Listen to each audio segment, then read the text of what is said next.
오늘 말씀은 우리는 패배할 수밖에 없는 존재였습니다 라는 제목을 가지고 여러분들과 말씀을 나누고자 합니다. 여러분들은 세상을 살아오시면서 자신이 열심히는 하지만 어떠한 거대한 구조적인 벽에 갇혀서 아무것도 할 수 없다라는 것을 느낀 적이 있으십니까? 그런 느낌을 예전에 이제 나왔던 그 투명인간이라는 이제 소설이 있었는데 그 소설에서는 주인공이 우직하지만 굉장히 성실한 사람으로 나옵니다. 그래서 그 주인공 이름이 만수였나 했는데 열심히 노력하면 좋은 날이 온다라는 그런 기대를 가지고 뭐 하루하루 열심히 사는 그런 이제 정말 열심히 사는 모습으로 그려지는데요. 그런데 평생 가족을 위해 아침부터 밤까지 뼈 빠지게 일하고 또 헌신합니다. 그러나 평생을 바쳐 죽도록 고생만 했음에도 그의 현실은 나아지질 않아요. 오히려 그를 성공하지 못한 이제 낙오자 취급을 이제 주위에서 합니다. 그래서 그 소설은 이제 착하고 성실한 개인의 노력만으로는 결코 극복할 수 없는 어떤 그런 현실의 어떤 잔인함을 이제 얘기를 하는데요. 그 어떤 거대한 어떤 이제 사회적 구조 가운데 어떤 연약한 인간이 정말 힘들 수밖에 없겠구나라는 것을 보여주는 그런 한편의 어떤 이제 소설이었었는데요. 저와 여러분들도 이런 어떤 거대한 벽 앞에 막혀서 자신은 나는 아무것도 할 수 없는 존재구나라는 것을 무기력함을 느껴본 적은 없으십니까 혹시? 아무리 애를 써도 변하는 것은 없고 나만 힘 빠지는 것과 같은 그런 느낌이 드신 적은 없으셨나라는 것입니다. 이런 일을 한 번이라도 겪어보신 사람들이라면 여러분들은 정말 열심히 살아보셨다라는 그런 증거가 아닐까 싶습니다. 여러분들 다들 그런 경험 한 번쯤 있으시죠? 네. 스스로 한번 칭찬하세요. 나 열심히 살았구나. 네. 칭찬하셔도 좋습니다. 열심히 살았다는 증거니까. 그러나 이러한 위로와는 또 다르게요. 여러분들 결과가 나오진 않을 때는 정말 심적으로 어렵잖아요. 그리고 이러한 기분은 하나님을 잘 섬긴다는 그리스도인들에게도 찾아올 수 있다라는 것입니다. 바로 오늘 바울처럼 말입니다. 성경에서 가장 또 이제 바울에게 있어서 가장 침울한 어떤 이제 본문이 사람들이 많이 이쪽 로마서 7장을 얘기를 많이 하는데, 근데 로마서는 단지 그것만을 얘기를 하는 것 같지 않아요. 정말 어떻게 보면 이 로마서 7장은 정말 깊고 심오한 진리를 이제 담고 있다라고 보여지는데요. 오늘은 이 여러적인 해석적인 관점을 이제 나열하기보다 우리가 이 본문 텍스트에 담긴 의미를 좀 더 이제 함께 좀 나누고자 합니다. 그래서 9절과 10절 말씀을 좀 보시면요. 전에 율법을 깨닫지 못했을 때에는 내가 살았더니 계명의 이름에 죄는 살아나고 나는 죽었도다. 생명에 이르게 할 그 계명이 내게 대하여 도리어 사망에 이르게 하는 것이 되었도다. 자, 지금 바울은요, 율법에 대해서 깨닫지 못했을 때는 자기가 살았지만 지금 계명이 이르자 그것이 자기를 사망에 이르는 법이 되었다라고 이렇게 고백을 하잖아요. 그럼 뭔가 뭔 소리인지 자꾸 좀 분명하게 안 들어오잖아요, 그죠? 근데 여러분 이렇게 생각하시면 좋을 것 같아요. 율법은 이제 그때 당시 여쭤보면 오늘날 헌법처럼 가장 상위에 있는 법이다라고 생각을 하시면 돼요. 그래서 가장 상위에 있는 법이기 때문에 그냥 이제 어떻게 보면 이제 단순 나열이 될 수 있다라는 것이죠. 근데 이제 그 우리나라도 헌법 하위 목록에는 뭐 이제 무슨 형법이 있고 뭐 민법이 있고 상법처럼 이런 이제 점점 더 이제 세부적으로 이제 법이 이렇게 들어가잖아요. 그렇죠? 그래서 이 율법과 계명의 관계는, 율법은 어떻게 보면 큰 틀의 어떤 이제 헌법과 같은 뭐 이렇게 법이라면 계명은 세부 사항을 얘기하는 그런 이제 목록이다라고 여러분들이 이해를 하시면 좋겠어요. 그래서 바울은 포괄적인 큰 법인 율법을 알지 못했을 때에는 자기가 의인이고 또 죄가 없는 줄 알았는데, 하나님의 어떤 세부적인 계명이 자신의 가지고 그 세부적인 계명을 가지고 자신을 이제 갖다 비췄을 때는 하나님의 뜻에 벗어난 죄들이 너무나도 선명하게 자기에게 보인다라는 선언을 지금 하는 것이죠. 우리가 모르는 게 약이다라고 말했던 것처럼 몰랐을 때는 아무런 양심의 가책이나 이런 거 느끼지 않잖아요. 그죠? 그런데 하나님의 계명을 더 자세히 알게 될수록 자신에게 감추어진 죄가 지금 드러나고 있음을 지금 바울은 이제 고백을 하고 있다라는 것입니다. 그래서 여러분 구약 성경을 보면요, 이렇게 자신의 죄들을 이제 종종 발견하고 괴로워하는 모습들을 볼 수 있죠. 이제 대표적으로 우리가 다윗 왕을 많이 얘기하는데, 다윗 왕이 이제 음욕에 젖어서 자신의 충실한 종 우리아의 아내 바세바를 임신시킵니다. 그리고 이 일을 덮기 위해서 이 우리아를 일부러 가장 치열한 전장 제일 앞에 이렇게 내세워서 죽을 수밖에 없게 만든다라는 것이죠. 그 사건이 있은 이후 나단 선지자가 이제 다윗 왕에게 가난한 자의 양을 빼앗은 부자라는 한 비유를 이야기합니다. 그 비유의 내용은 뭐냐? 모든 것을 가진 그 부자가 있는데, 그 부자가 자기의 잔치를 벌이기 위해서 가난한 새끼 암양 한 마리만 가지고 있는 그 사람의 양을 가져다가 자기를 위해 잔치를 베풀었다라는 내용을 다윗 왕 앞에서 얘기를 합니다. 자, 여러분들도 생각하면 모든 것을 가진 사람이 그 하나밖에 없는 양 가진 사람의 것을 가지고 빼앗아서 자기를 위해서 이제 잔치를 베푼 그 모습을 생각했을 때 얼마나 악하다고 생각합니까? 그래서 다윗 왕도 그 이야기를 들으며 여호와 하나님의 이름을 가지고 맹세를 하며 그 일을 한 사람은 마땅히 죽어야 한다라고 지금 호기롭게 이제 얘기를 합니다. 그런데 그때 나단 선지자는 뭐라고 합니까? 그러한 일을 행한 사람이 바로 너다, 다윗 왕 당신이다 라고 얘기를 한다라는 것이죠. 여러분, 다윗 왕은요, 자신이 왕으로서 모든 것을 가지고 누릴 수 있는 위치에 있다라고 아마 생각을 했을 것입니다. 왜냐, 당시 고대 근동의 그 이스라엘이 초인류 국가로 이제 성장하고 있었던 그 시기잖아요. 그죠? 그래서 여자 하나 취한다고 해서 뭐가 그리 왕이 문제가 되겠습니까? 오늘날 어떤 시선으로 보면 안 된다라는 것이죠.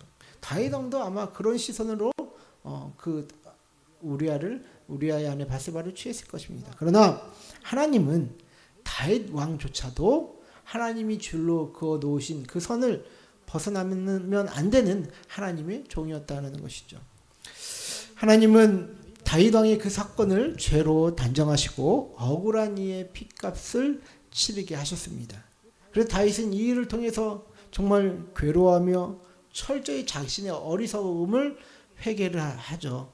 하나님이 다윗 왕의 사건을 그냥 덮으셨다면 다윗은 그 일이 죄인지 알았을까요? 몰랐을까요? 몰랐을 것입니다. 그러나 하나님이 나단 선지자를 통하여 그에게 그 일이 그에게 있어서 죄임을 선포할 때 다윗은 그것이 죄인지를 알고 깨닫고 괴로워했다라는 것이죠. 우리도 마찬가지 아닙니까? 성도라는 이름을 달고 살면 이전에 아무렇지도 않았던 일이 때로는 양심의 가책을 느끼게 됩니다. 한 예로 술 먹고 방탕하며 환락 가운데 사는 것은 즐기는 사람이라면, 남자라면 한 번씩은 다 즐기고 그렇게 노는 것이 사람들은 당연한 것처럼 여기지 않습니까? 그러나 내가 예수님을 알고 더 깊게 하나님의 말씀을 알아갈수록 그렇게 술 먹고 방탕한 삶이 단순히 행위적인 문제가 아니라 어떤 탐욕과 무절제의 근본적인 문제임을 깨닫게 된다는 것이죠. 그렇게 되니 하나님을 알아갈수록 죄가 더욱더 죄가 되는 것이고, 그 죄가 우리 자신의 마음을 무겁게 짓누르는 것은 당연한 어떤 수순이 아닐까 생각이 듭니다. 그렇다면 여러분, 우리가 여기서 한 가지 다짐을 하면서 결론을 내릴 수 있잖아요. 내가 그냥 그것들 끊어버리면 되는 거 아닙니까? 하는 그런 결단을 하면 되는 거 아닙니까? 생각할 수 있지 않아요? 사람들은 이런 어떤 결단으로 많은 일들 이뤄내잖아요. 오랜 시간 흡연을 하던 사람도 결단해서 어떻게 합니까? 금연하죠. 또 탐식을 즐기던 이들도 결단하며 다이어트 하면서 성공하기도 합니다. 그러나 우리가 말하는 죄란 이런 도덕적이고 행위적이고 윤리적인 차원이 아니다라는 것이죠, 여러분들. 우리가 말하는 이 끊어내야 할 죄들은 하나님이 원하시지 않는 방향으로 이탈하는 모든 것들이 바로 죄의 어떤 이제 가장 큰 의미다라는 것입니다. 그래서 그 죄는 결코 쉽게 끊어지지 않고 우리가 뭐 그냥 쉽게 얘기하는 뭐 심리적인 차원에서만 발생하고 이제 사라지는 그런 것들이 아니라 우리 인간의 어떤 그 내면에 깊숙이 뿌리 박힌 어떤 습성이다라는 것이죠. 바울은 오늘 14절과 15절에서 또 이런 말을 합니다. 우리가 율법은 신령한 줄 알거니와 나는 육신에 속하여 죄 아래 팔렸도다. 내가 행하는 것을 내가 알지 못하노니 곧 내가 원하는 것은 행하지 아니하고 도리어 미워하는 것을 행함이라. 자, 이 말씀을 풀어보면 이렇습니다. 그래, 내가 율법이 하나님이 주신 거룩하고 좋은 것인 건 알겠어. 그런데 나는 그 하나님의 말씀보다, 좋은 하나님의 말씀보다 도리어 내가 미워하고 증오하는 것을 지금 행하고 있다라고 지금 바울은 솔직하게 고백을 한다라는 것이죠. 바울은 아마도요, 그 7절 말씀을 보시면요, 그 십계명의 마지막 계명인 내 이웃의 것을 탐하지 말라라는 말씀에서 어떤 큰 깨달음을 이제 얻은 것 같습니다. 남의 것을 탐하는 마음은요, 욕심에서 시작되죠. 그죠? 근데 이 욕심은 남보다 더 가지려는 마음에서 또 시작을 됩니다. 그래서 삶을 살다 보면 남보다 더 가지려는 욕심이 우리는 모든 것을 통해서 생기지 않습니까? 남보다 더 많은 성과를 내서 인정을 받으려고 하고, 남보다 더 많이 이제 가져서 부를 축적하려고 하고, 남보다 더 많은 또 사랑을 받아서 많은 사람들의 관심을 독차지하려고 하는 것이 우리의 인간의 모습이다라는 것이죠.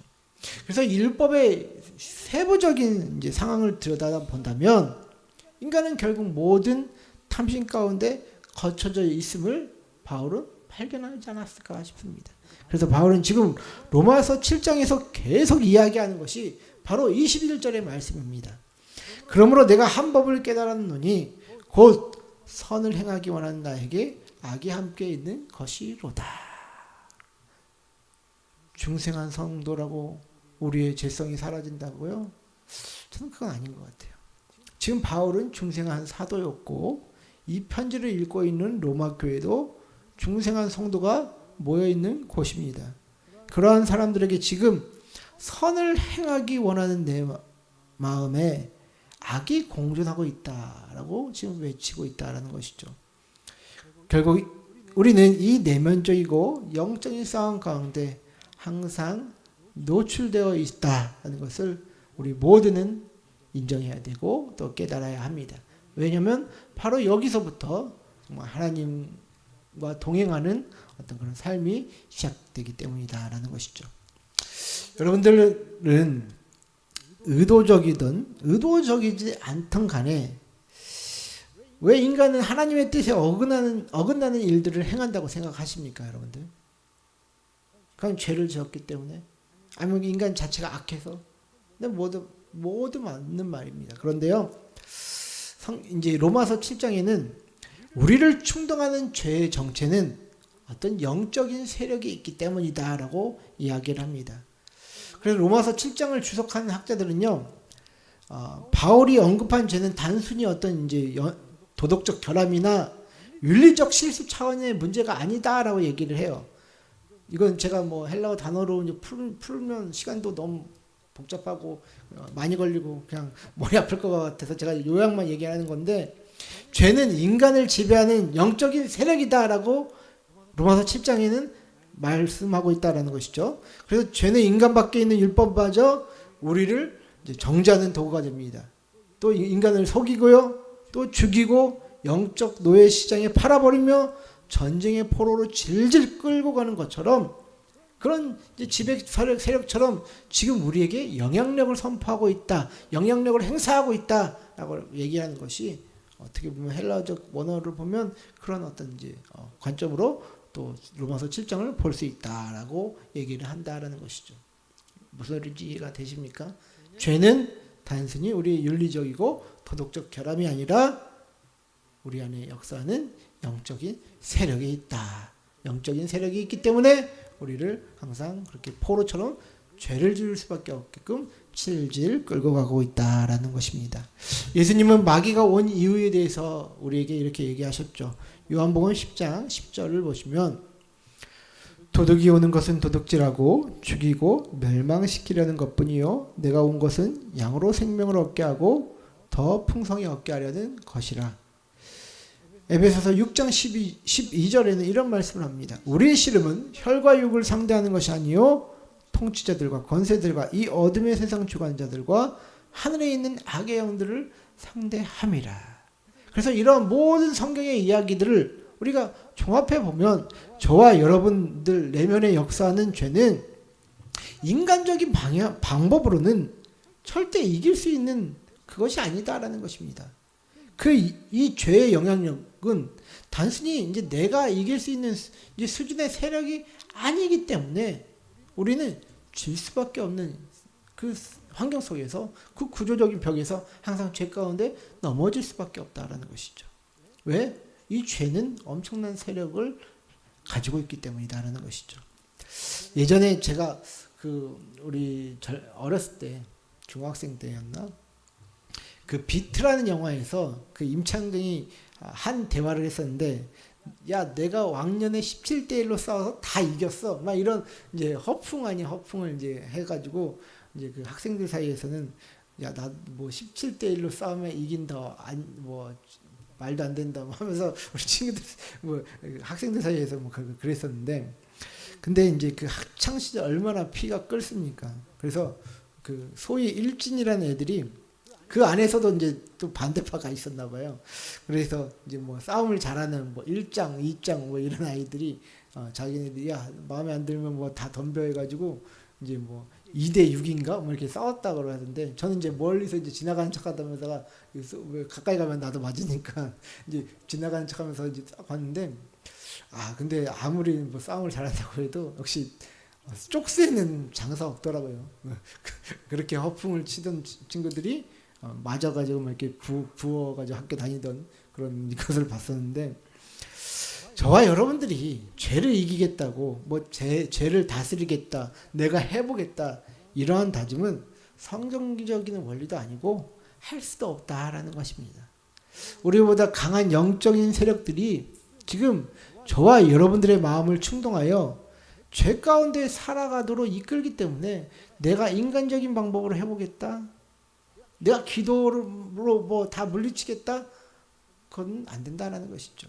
어떻게 보면 그런 어떤 것들이 교만으로 쌓일 수가 있고 자기 의로 쌓일 수 있다는 것이 바로 이러한 관점 때문에 발생하는 문제들입니다.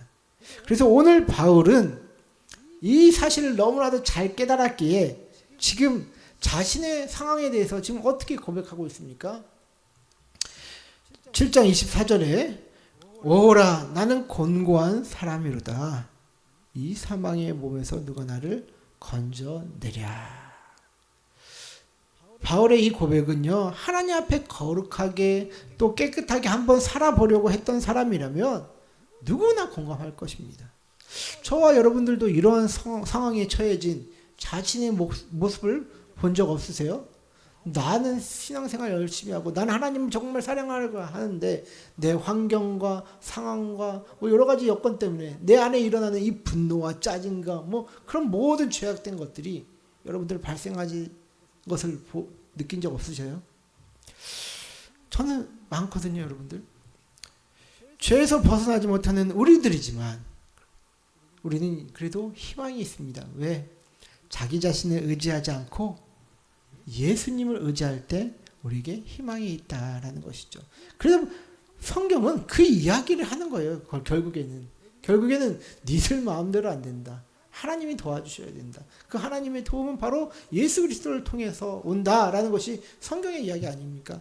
오늘 로마서 7장 25절을 보면 바울은 자신은 공고한 사람입니다 라고 얘기를 하지만 이후에 또 희망찬 이야기를 이끌어 나갑니다. 7장 25절 보면 우리 주 예수 그리스도로 말미암아 하나님께 감사하리로다. 그런즉 내 자신이 마음으로는 하나님의 법을 육신으로는 죄의 법을 섬기노라.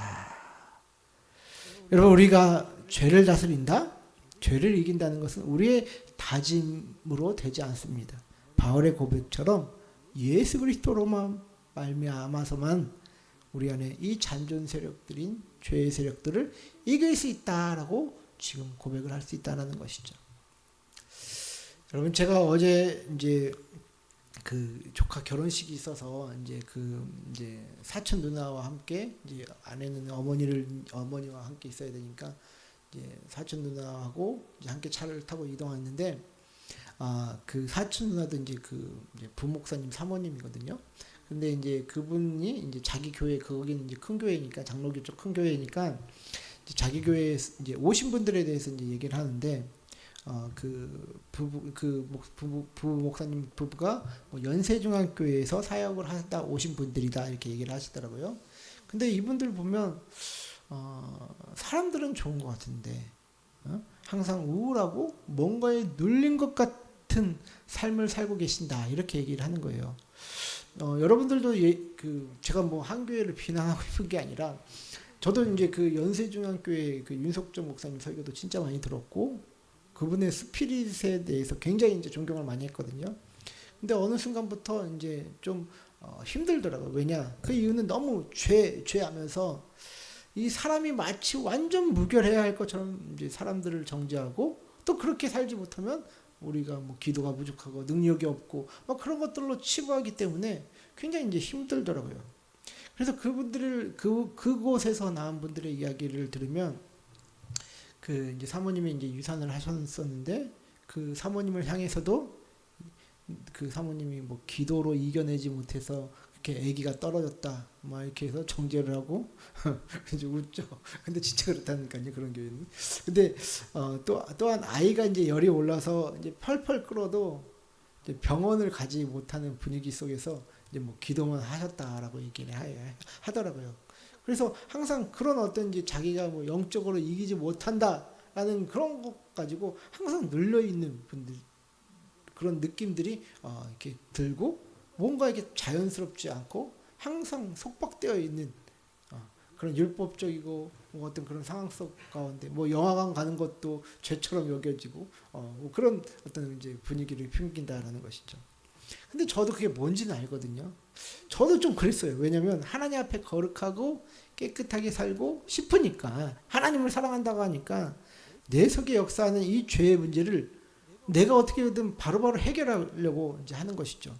그래서 매일 이제 내적인 어떤 그런 갈등과 싸우고 내 스스로를 억누르려고 하지만 억눌려지지 않는 어떤 내면의 탐욕과 또 뭐 음욕, 교만, 뭐 분노와 같은 이 파괴적인 죄의 성향들이 사라졌다 싶으면 다시 올라오고, 사라졌다 싶으면 다시 올라온다라는 것이죠. 그러니 항상 우울하고 피곤하고 지친 상태에서 제 스스로를 괴롭게 만든다라는 것이죠. 그런데 여러분들, 오늘 말씀에 우리가 함께 나눈 것처럼 우리가 죄를 미워하고 이 죄는 대적해야 될 대상이지만 내가 이길 수 없다라는 건 분명한 전제는 가지고 있으셔야 합니다. 우리 안에 이 잔존한 이 죄의 세력들은 다수이고 이 영적인 네트워크를 형성하고 있기 때문에 마귀들은 믿는 사람들 그 한 사람이라도 더 미혹하고 또 속이기 위해서 역사하고 있다라고 얘기하기 때문에 우리는 절대 우리 인간의 힘으로, 인간의 노력으로 이길 수 없다라는 것이죠. 그래서 우리들의 열심으로 이기려고 하면 할수록 그 자체로 이미 패배할 수밖에 없는 상황으로 흘러가게 된다라는 것입니다.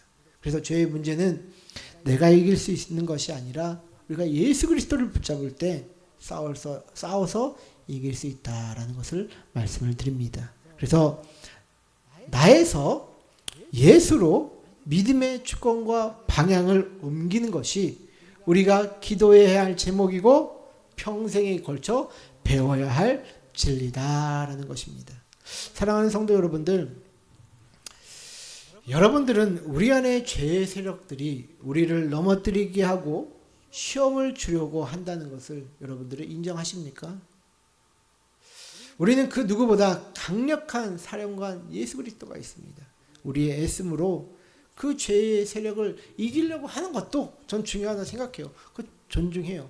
왜냐하면 그게 없으면 우리의 어떤 인간적인 노력도 아예 하지 않으려고 한다는 것이죠. 그러나 우리가 더 중요한 거, 가장 핵심적인 거, 예수님을 붙잡으며 날마다 예수님과 동행하며 그리스도를 통해 이 죄의 문제들을 우리가 싸워 나갈 때, 의존하며 싸워 나갈 때 우리가 이길 수 있다라는 것을 믿으시기 바랍니다. 그래야 예수님과 함께 동행하며 날마다 우리의 영적 싸움에서 승리케 되시는 저와 여러분들 되시기를 주의 이름으로 축원드립니다.